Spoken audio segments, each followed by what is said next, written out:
സ്റ്റോറിയാണ്, സ്റ്റോറി ചെയ്യണം. അപ്പൊ നമുക്കിന്നൊരു പുതിയൊരു സ്റ്റോറി പഠിക്കാം. ഓക്കെ, എന്താ സ്റ്റോറിയുടെ പേര്? മിസ്റ്റർ കീടാണു.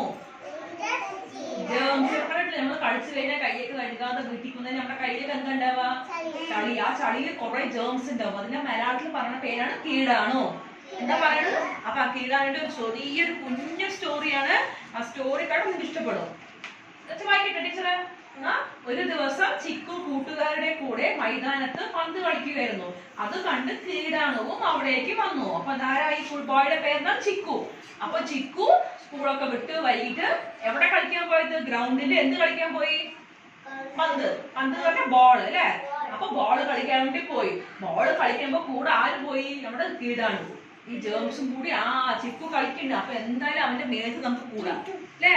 അവന്റെ മേത്ത് കൂടിയാൽ നമുക്ക് അവൻ എന്ത് കൊടുക്കാൻ പറ്റുള്ളൂ? അവന് പനിയും ജലദോഷവും ഒക്കെ നമുക്ക് കൊടുക്കാൻ പറ്റും. അപ്പൊ അവന്റെ മേത്ത് നമുക്ക് കൂടാൻ വേണ്ടി കീടാണുവും കൂടി.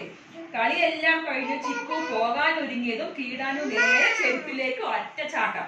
അപ്പൊ കളിയൊക്കെ കഴിഞ്ഞിട്ട് നമ്മുടെ ചിക്കു എന്താ ചെയ്യണത്?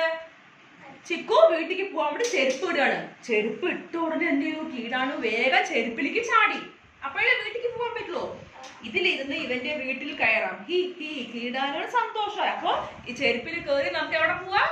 ചിക്കുവിന്റെ വീട്ടിലേക്ക് പോവാന്ന് പറഞ്ഞിട്ട് കീടാനു എവിടെ കയറി? ചെരുപ്പിൽ കയറിയിരുന്നു. കളി കഴിഞ്ഞു വന്നതും ചിക്കു ചെരുപ്പ് ഊരിയിട്ടു. എന്നിട്ട് വീട്ടിന്റെ ഉള്ളിലേക്ക് കയറാൻ ഒരുങ്ങി. അപ്പൊ കളിച്ച് കഴിഞ്ഞിട്ട് നിങ്ങളെ പോലെ തന്നെ ചെരുപ്പൊക്കെ പുറത്തിട്ടിട്ട് ചിക്കു എവിടെ പോയി? വീട്ടിലേക്ക് കയറാൻ വേണ്ടി പോവാണ്. അപ്പോൾ കീടാനു ചെരുപ്പിന്ന് ചിക്കുവിന്റെ കാലിലേക്ക് കയറി. അപ്പൊ അമ്മ എന്താ പറയണത്? അപ്പൊ ഈ കീടാനു ചെരുപ്പിന്ന് കാലിലേക്ക് കയറി. ചിക്കുവിനെ കണ്ടതും അമ്മ പറഞ്ഞു, കളിയൊക്കെ കഴിഞ്ഞു വന്നതല്ലേ, ചവിട്ടിയിൽ നന്നായി കാല് തുടച്ചിട്ട് വേണം വീട്ടിലേക്ക് കയറാൻ അല്ലേ? അപ്പൊ അമ്മ എന്ത് പറഞ്ഞു? കളിച്ചു കഴിഞ്ഞത് അങ്ങനെ വീട്ടിലേക്ക് വരാൻ പാടില്ല. എന്ത് ചെയ്യണം? കാലൊക്കെ നന്നായി വൃത്തിയായി കഴുകിയിട്ട് ചവിട്ടിയിൽ തുടച്ചിട്ട് മാത്രം വീട്ടിൽ കയറാൻ പാടുള്ളൂ. ഇല്ലെങ്കിൽ ആ കീടാണ് നമ്മുടെ വീട്ടിലേക്ക് നമ്മുടെ കൂടെ വരില്ലേ? അങ്ങനെ പറഞ്ഞു.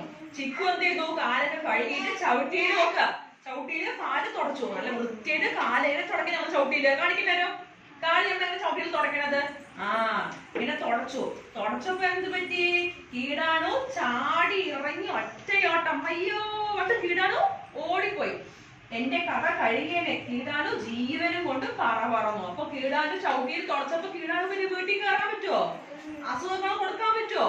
ഒന്നും ചെയ്യാൻ പറ്റില്ല. ചിക്കു എപ്പോഴും ഹെൽത്തി ആയിട്ട് ഇരിക്കും. അപ്പൊ നിങ്ങളൊക്കെ വീട്ടിൽ പോയിട്ട് കളിച്ചു കഴിഞ്ഞാൽ കളിക്കണ മുമ്പ് കളിച്ചു കഴിഞ്ഞിട്ട് അങ്ങനെ വീട്ടിൽ കയറുമോ? എന്താ ചെയ്യേണ്ടത്? വൃത്തിയായിട്ട് കാല് കഴുകുക, കൈ കഴുകുക, മുഖമൊക്കെ വൃത്തിയായി സോപ്പിട്ട് കഴുകി തുടച്ചിട്ട് മാത്രം വീട്ടിൽ കയറുള്ളൂ അല്ലേ?